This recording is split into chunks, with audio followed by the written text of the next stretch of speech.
Kun sagalee bilisummaa Oromootiin.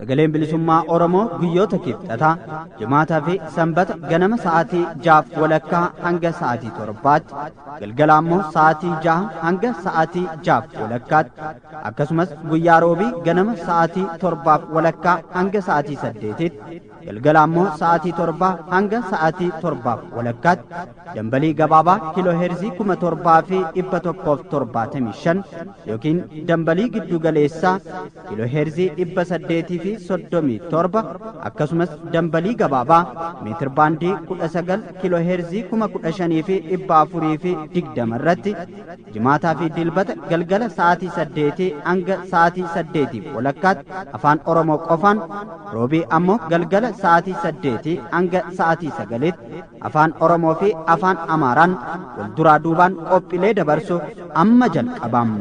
Kun sagalee bilisummaa Oromootiin.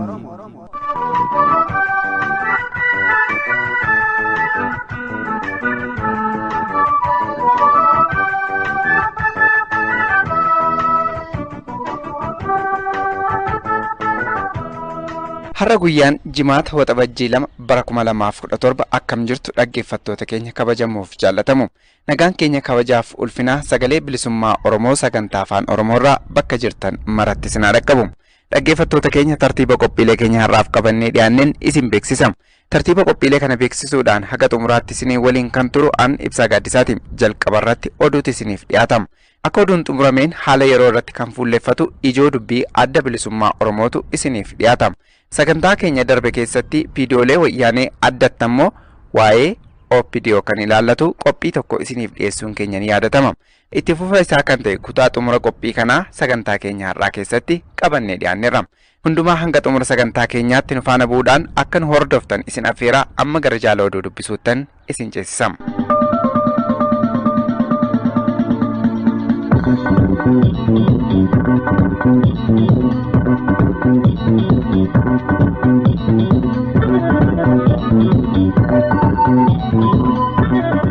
Irra deebuudhaan ashamaa akkam jirtu dhaggeeffattoota keenya kabajamoo fi jaallatamoo sagalee bilisummaa Oromoo sagantaa afaan Oromoorraa oduu qabannee dhiyaanneerraa oduu hadhaa waliin an waaqoon olitti. Sochii warraaqsaa uummanni Oromoo taasisaa jiruun sodaan kan itti bule wayyaaneen ilmaan Oromoo jumlaan qabdee hidhuu itti fufte.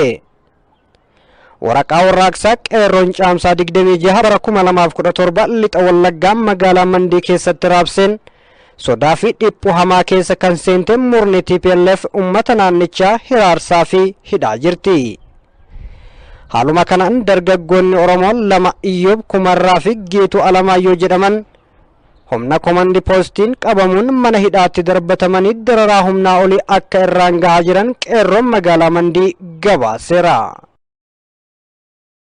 Giddugala Oromiyaa godina Shawaa Lixaa magaalaa Gaaleessaatti mootummaan gabroomsaa wayyaanee uummata nagahaa hiraarsaa jira. Akka kanaanis caamsaa 30 bara 2017 godina Shawaa Lixaa magaalaa Gaaleessaatti mootummaan wayyaanee humnoota isaa uummata nagahaa irratti bobbaasuun goolaa akka jiru qeerroon bilisummaa gabaaseera. Hidhattoonni wayyaanee konkolaataa paatroolii qabatanii manneen barnootaa irra deemuun barattoota ukkaamsuu fi ilmaan Oromoo adda durummaadhaan isaan afoo dhaabbatan barbaaduun adamsanii achi buutee isaanii akka dhabamsiisaa jiran qeerroon dabaluun addeesseera. Kana malees manneen dhuunfaa namootaa irra deemuun reebichaa fi saamicha akka geggeessaa jiranis hubatameera. Ayyaanni wayyaanee caamsaan 20 yookaan gimboot 20 baanamu akka isaan yaadanitti milkaa'uu fi dhabuun jalaa fashale.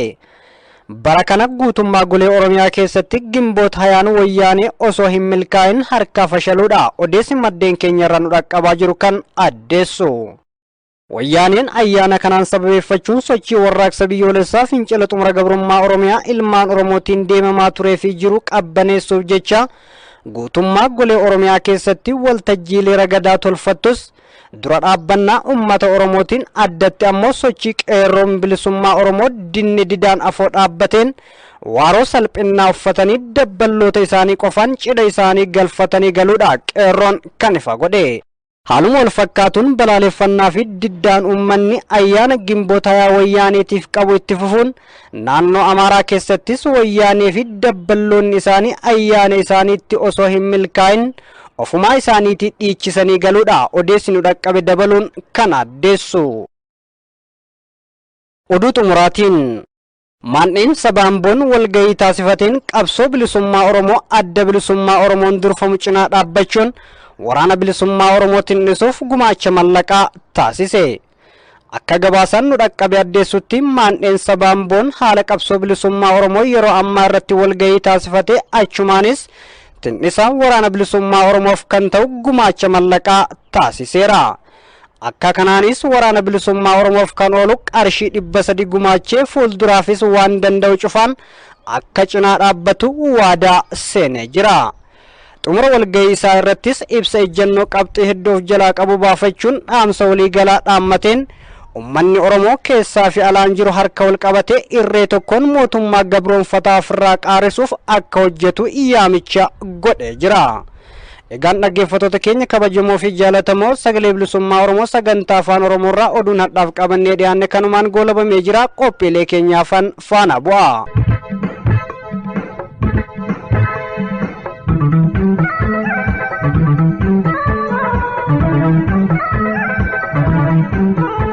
Dhaggeeffattoota keenya kabajamoof jaallatamoo kan caqasaa jirtan kun sagalee bilisummaa Oromoo meetir baandii 19 kiiloohertzii 15420 irratti isiniif tamsa'aa jirudha.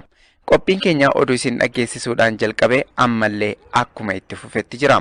Kanatti aansee ijoo dubbii adda bilisummaa Oromootu isiniif dhiyaata. Nu faana bu'aan affeerraa keenya.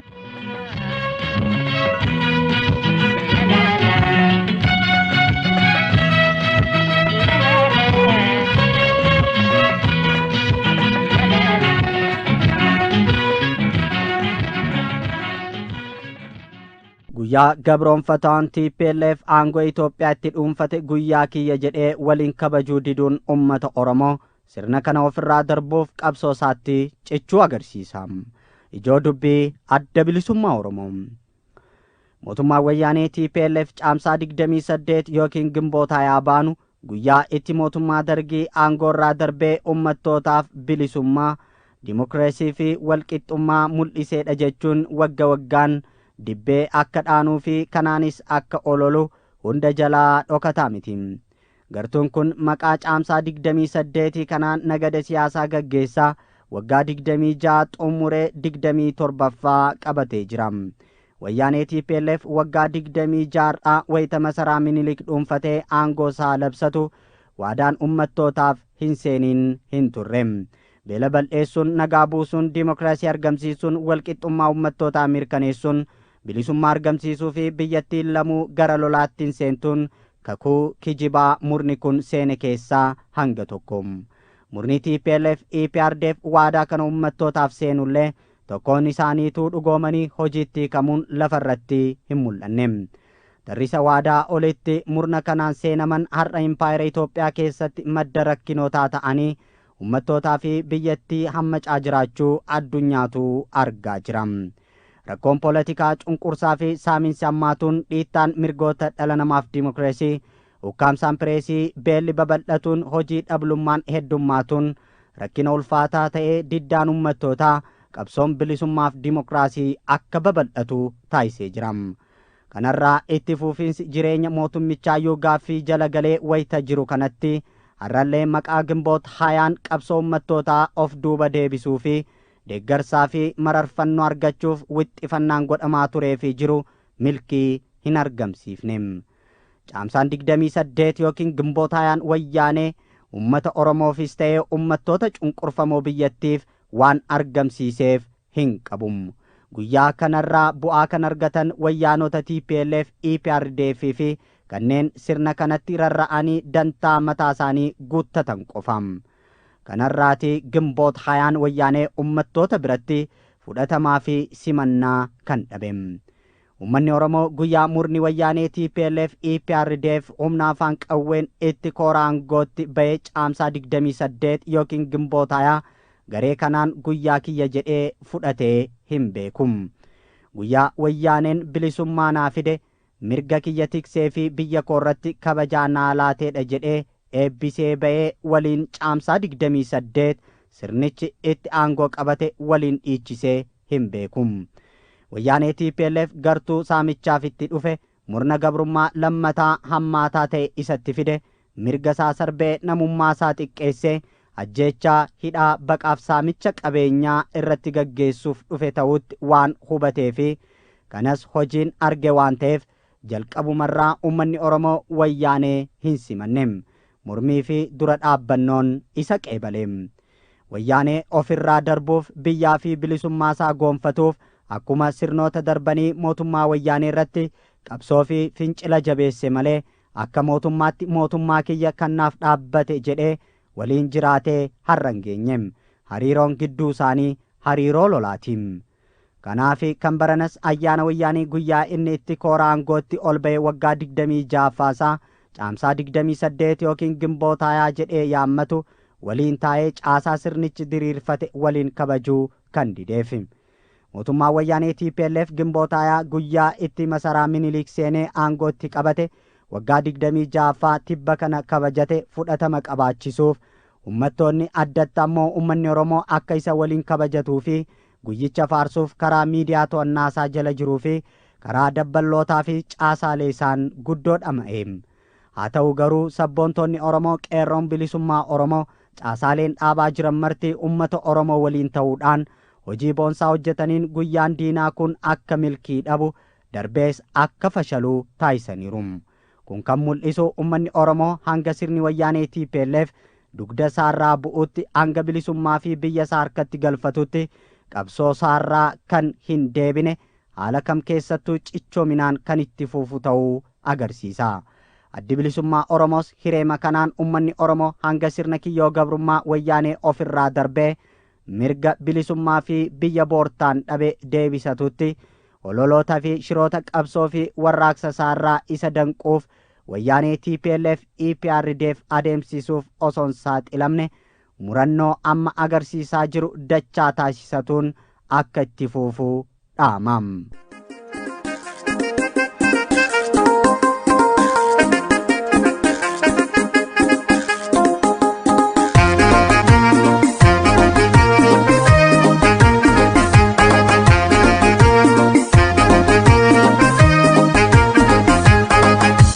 Kate ati keenya muli yuma lamne keetitti bulla keenyatti bulla keenya yuunurraa bakka feeti orma soora ofirra jirra rakkattuunu beeloftuunu beela nutti baati nurraa nyaatte diina nutti taati simbukka'u si buqqisa malee gadaabii kallachi gurraachi nyaaddu bulii waan argatte garaatti simbukka'u si buqqisa malee bukkuufi kallachi gurraachi nyaate maambulli waan argatte garaatti nyaaddu bulii waan argatte garaatti.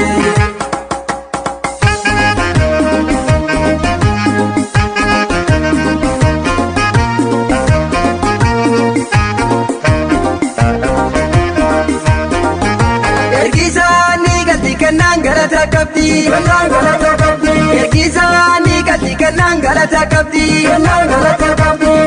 maal ergisaan hin galle maal kennaan galata hin qabne fedhuma gurtaa achi funaanta fuuteen galchitu duraanuu kanaa si dadhabne fedhuma gurtaa achi funaanta fuuteen galchitu duraanuu kanaa si dadhabne. Bari hamtuuf namni yartuu nama naatu yoo halaalumatti eeggatan malee maarree alagaa fi gadeenyaara daawwatan malee sisiktee daangaa namatti ceeti keessa namaa kan keessa namaatu hin beekne keessa qabatte tuma nama laatti. Nyaate guuttate garaadha bayyanaatteen itoophirraan nama lallaalti otuma beeknu beekaa jallifne malee kukkubachaa jira garaatti osuma beeknu beekaa jallimne malee guggubachaa jira garaati.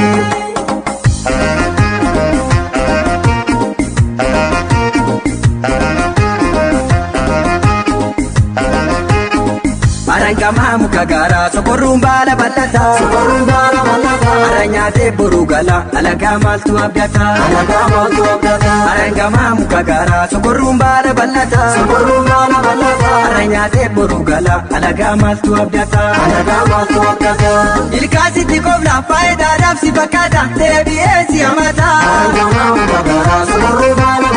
sokorruun baala bal'ata aranyaatee boruu gala alagaa maaltu abdata raffisini amantee itti siqini ijji keetti ni bini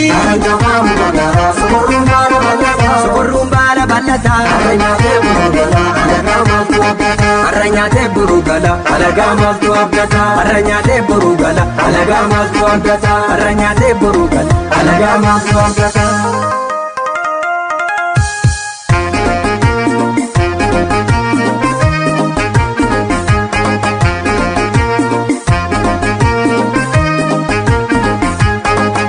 Rakkate ati keenya muli duuma lamne keetitti bulla keenyatti bulla keenya yuunurraa lafatti hafeeti orma soora ofirra jirra rakkattuunu beeloftuunu beela nutti baati nurraa nyaatte diina nutti taati siin buqqa'u si buqqisa malee gadaa fi kallachi gurraachi nyaadhu bulii waan argatte garaatti siin buqqa'u si buqqisa malee buqquu fi kallachi gurraachi nyaate maambulli waan argatte garaatti nyaadhu bulii waan argatte garaatti.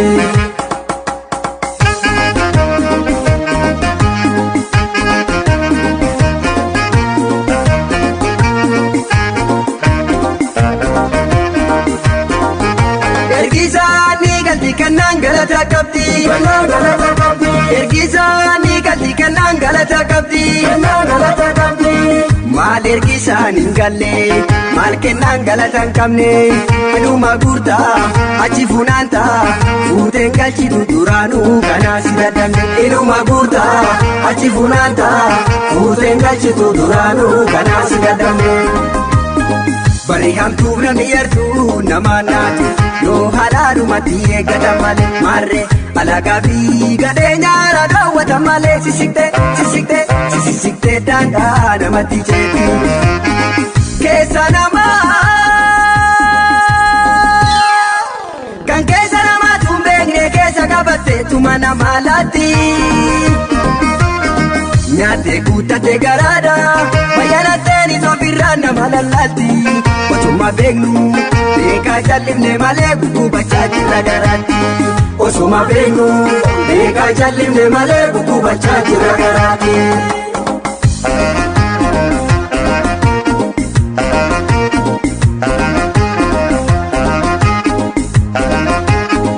Arangama muka gara sokorruun baala bal'ata aranyaatee boruu gala alagaa maaltu abdata arangama muka gara sokorruun baala bal'ata aranyaatee boruu gala alagaa maaltu abdata ilkaasitti qofla faayidaadhaaf si fakkaata deebi'ee si hamata sokorruun baala bal'ata aranyaatee boruu gala alagaa maaltu abdata. Raffisini amantee itti siqini ijji keetti ni bini sokorruun baala bal'ata arranyaatee boruu gala alagaa maaltu abdata arranyaatee boruu gala alagaa maaltu abdata arranyaatee boruu gala alagaa maaltu abdata. Kabajamtoota dhaggeeffattoota sagantaa keenya darbe keessatti mata duree qondaaloon Oppiidiyoo namummaa hin guutan jedhu jalatti qophii isinii dhiyeessineen Oppiidiyoo fi miseensonni isaa keessumaa qondaalonni fakkeessii ergamtoonni akka Abbaa Duulaa Gammadaa, Bakar Shaalee, Lammaa Magarsaa, Warqinaa Gabayyoo fi kan isaaf fakkaatan hojiin isaanii akka maashinaa wayyaaniin guutamanii ergamuu malee kan namummaa silaa nama jechisiisu qabiyyee namummaa yookaan akka faranjoonni jettu kan sabistaansii namummaa hin qabne ta'uu fakkeenya adda addaa kaafne ilaallee turre. Keessumaa wayyaaniin dhaaba jalee bixxilatte OPDO keessatti namoota walitti qabdee ergataa turtee fi jirtu erga akka harree waan ofii feetutti fe'attee bara rakkoo dabartee booda badhee yookaan ashuffeetti gataa turuu fi jiraachuu fakkeenya adda addaa kaasnee ilaallee jirra.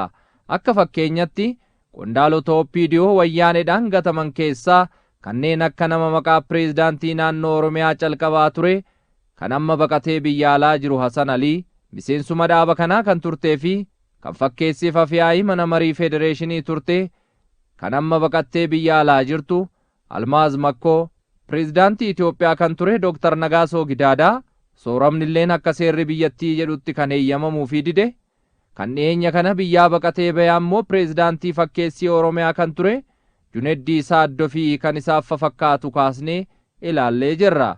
Kan irraa hafe ammoo har'aaf bulfachuun keenyas ni yaadatama. Bakkuma dhaabnee itti fufnaatii amma xumuraatetti nu faana bu'aan affeerraa keenya. Besin gaddachaa gira inni kan daraarera inni kan daraaruufi inni keeyya Oromoo inni kan maraateera inni kan maraachuufi inni kan maraateera inni kan maraachuufi. Wayyaaniin ergamtoota maqaa OPDO'n ijaarte qofatti miti kan fayyadamaa turtee fi jirtu. Kan booddes akka harree ba'aa dadhabdee hartee gatte. PDOlee naannoo naannotti ijaarte hunda keessa'uu kaan hiitee, kaan ariitee, kaan ajjeeftee, kaan immoo biyyaa godaansiftee jirti. Mee kan saboota biroos haa ilaallu. Akkuma OPDO jettee ijaarte, kibbattis dihidin jettee ijaaruun ergamtoota gurmeessitee kaayyoo ishii saamichaaf itti fayyadamaa turtee jirti. Kanneen keessaa pireezidaantii uummattoota kibbaa kan ture Abaate Kiishoo ergama isaa fixannaan mana hidhaatti darbite. Dhaabolee haaluma wal fakkaatuun ijaarte kan Aggaar Dirijitoo jettuun keessaa ammoo pireezidaantii naannoo Beenishaangul kan ture Yaaragaalaa Shashuumis qabeenya naannichaa warqii dabalatee erga saamsisaa ture booda xumurri isaa mana hidhaa ta'e. Ammallee hidhaa keessa jira.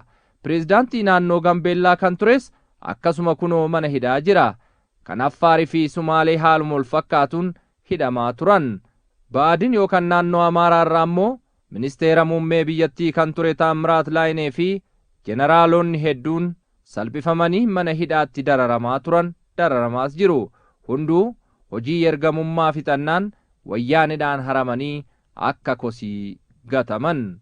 Dhimma qondaalota OPDO kophaatti baafnee yoo gadi fageenyaan laalle immoo yakkisaan wayyaanee jala deemuun Oromoo irratti raawwatan baay'ee suukanneessa fi qaanessaadha. Warreen kun tokkoon isaanillee warra dhama yookaan qabiyyee namummaa yookaan akka faranjoonni jettutti sabistaansii nama jechisiisu qabu miti. Garaa malee sammuu itti nuumne moraalii nama jechisiisu yookaan namummaa tokkollee of keessaa hin qabani. Qondaalonni OPDO qabiyyee nama jechisiisu of keessaa hin qabne hedduu ta'anillee kan akka abbaa duula fi ergamtoota amma naannoo Oromiyaa bulchaa jirra jedhanii hololaa jiranii garuu gongumaa hin jiru. Kan isaanii adda. Namni abbaa duulaa jedhamuu fi kan kanaan dura pireezidaantii naannoo Oromiyaa ture kan yeroo ammaa kana ammoo afyaa'ii mana marii uummataa yookaan paarlaamatii ofiin jedhu kun yookaan jedhamu kun yoo dhaabbatee deemu akkuma nama kamiituu nama fakkaata. Garuu namni kun qabiyyee namummaa dhama nama jechisiisu yookaan sabistaansii namummaa gongumaa hin qabu. Moraaliin dhala namaa keessa jiru isa keessa hin jiru. Nama kana waggoota 26 darbaniif jechoonni maaliif akkamitti jedhan afaan isaatii bahanii hin beekanii. Hojiin isaa osoo hin yaamamin owwaachuu, osoo hin ergamin ergamuudha. Arrabsamus, tuffatamus, ifatamus danda'aadha. Hundumaa numa baata. Abbaan duulaa hidhi jennaan ni hidha. Ajjeesi jennaan maaliifin isa bira waan hin jirreef numa ajjeesa. Ajjeesa fi ajjeechisiisaas ture. Isa qofas osoo hin ta'in warree yeroo ammaa kana Oromiyaa bulchaa jirra jedhan kanneen akka Lammaa Magarsaa, Bakar Shaalee fi waayiloonni isaa haaluma wal fakkaatuun yakka hojjechaas gaan hojjechaas jiru. Namni abbaa duulaa jedhamu kun akkuma hunduu beekuu fi quba qabutti pireezidaantii naannoo Oromiyaa ta'ee hojii ergamummaa bahataa nama tureedha. Bulchiinsa isaa jalattis wayyaanee yakka dandeechuu hunda uummata Oromoo irratti raawwatteetti. Innis waan danda'u hundaan gargaaree jira, gargaaraas jira. Egaa namni haala kanaan Oromoon isa beeku kun kunoo tibba kana ammoo nama aantummaa uummata Oromoo qabu fakkaatee as bahaa jira. Namni kun waggoota 26 darbaniif ergamaa wayyaanee ta'ee uummata Oromoo ajjeechisiisa fi saamsisaa ture. Har'a deebi'ee Oromoon diinagdeen miidhamee jira. Warraaqsa diinagdeetu isa barbaachisa. Koottaa warraaqsa diinagdee gaggeessina jechuun waayiloota isaa waliin shubbisaa jira. Kun dhugumatti baay'ee kofalchiisadha. Diraamaa yeroon isaa itti darbesi. Kan caalatti baay'ee nama ajaa'ibu ammoo warri isa waliin Oromiyaatti bobba'anii holola warraaqsa diinagdee gaggeessaa jiran kanneen akka Lammaa Magarsaa, Warqina Gabayyoo fi ergamtoonni biroon haaluma wal fakkaatuun warrootuma waggoottan 26 darbaniif hojii gaggeessituu naannoo Oromiyaa ta'anii uummata Oromoo qorqisiisaa turan ta'uun isaanii osoo beekamu nama haaraa waan hundumaa quba hin qabne ta'anii as ba'uu isaaniti. Jarri kun waggoota 26 darban uummata Oromoo saama fi saamsisaa, hidhaa fi hiisisaa, ajjeesa fi ajjeechisiisaa, biyyaa baqachiisas warra tureedha. Ergamtoonni kun har'a akka nama biyya biraarraa dhufeetti gadi ba'anii hololuuf yaalanis yakka hojjechaa turan ummanni Oromoos ta'e guutummaan saboonni biyyattii ni beeku, qubas qabu. Kaleessa ammaarraatti nama mirga isaa gaafate ajjeesaa jiru. Nama qabeenyi Oromoo maasaamama jedhe shororkeessadha, abaawoodha jechuun hidhaa turanii jiru, hidhaas jiru. Yoo Oromoon gaafii misoomaa gaafate kun ergama diinati kan jechaa turee fi qabeenya Oromoo Tigraayitti guursisaa turee fi jirus isaanuma.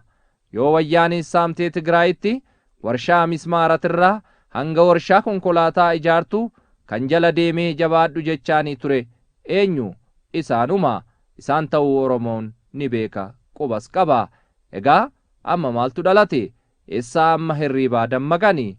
Jarri kun kaleessa bulchiinsa wayyaanee keessa hin turre turanii jiru. Kan biraa hafuutii yoo Oromoon handhuura keenya magaalaa Finfinneedhaa baanee Adaamatti hin gallu jedhulleen farra misooma fi guddinaati, miseensota ABO'ti jedhee kan hiisisaa fi barataa barnootarraa ariisisaa ture eenyu? Isaanuma. Kanas Oromoon quba qaba. Egaa har'a moraalii maalitiin waa'ee warraaqsa diinagdee Oromoo haasa'u? Gongumaa jarri kun kan haasa'uuf moraalii takkallee hin qabani, waan fakkaatus miti. Kun ergama wayyaan irraa fudhatanii gadi bahan ta'uun eenyufuu ifaadha. Dhugaa dubbachuuf hojiin ergamtoonni kun yeroo ammaa itti jiran abshaalummaa siyaasaa itti fakkaachuu danda'a, garuu miti. Beekumsaa fi tooftaa addaas dalagaa jirra jedhanii yaaduu malu. Kunis bakka hin qabu. Nama hubatee ilaale fi xiinxaleef jarri kun hojii akkanaa hojii gadhee, hojii ergamummaa kanarratti kan bobba'aniif dhama namummaa, moraalii, qabiyyee namummaa yookaan akka faranjoonni jettutti sabsaansii namummaa waan dhabaniifi. Eeyyee garaa malee sammuu waan irra hin jirreef tuffatamaa, arrabsamaa, hidhamaa, ari'atamaa, ergamaa jiraachaa jiru.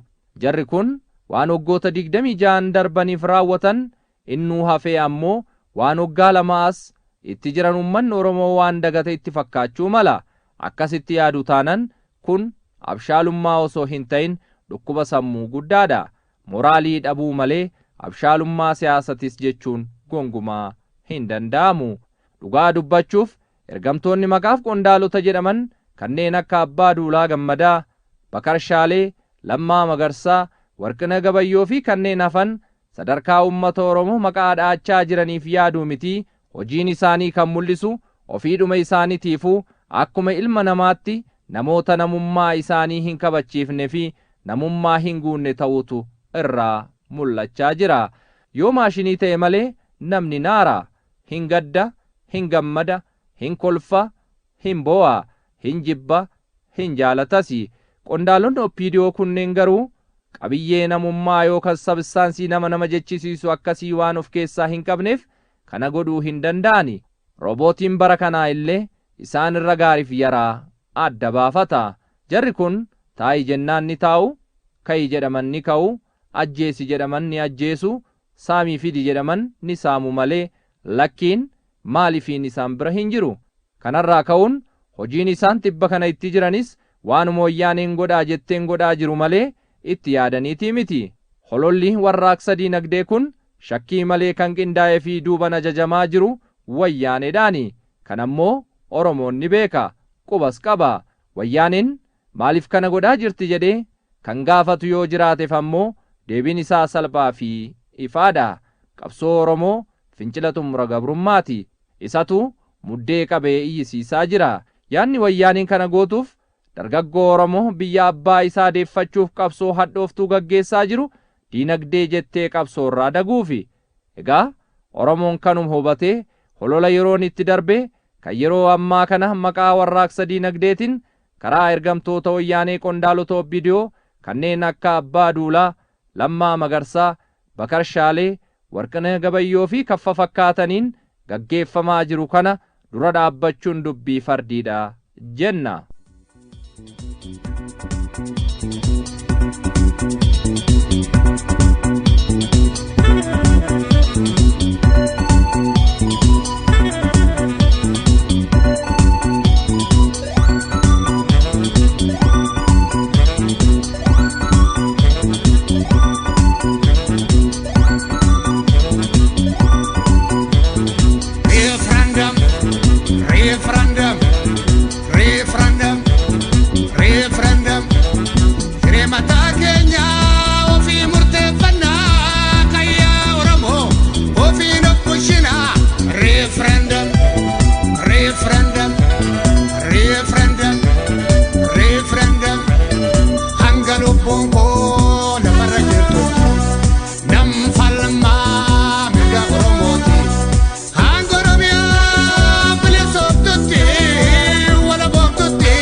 Dhaggeeffattoota keenya kabajamoof jaallatamoo sagantaa keenya har'aa osoo hin xumuriniin dura teessoo keenyan al tokko isin yaadachiisama.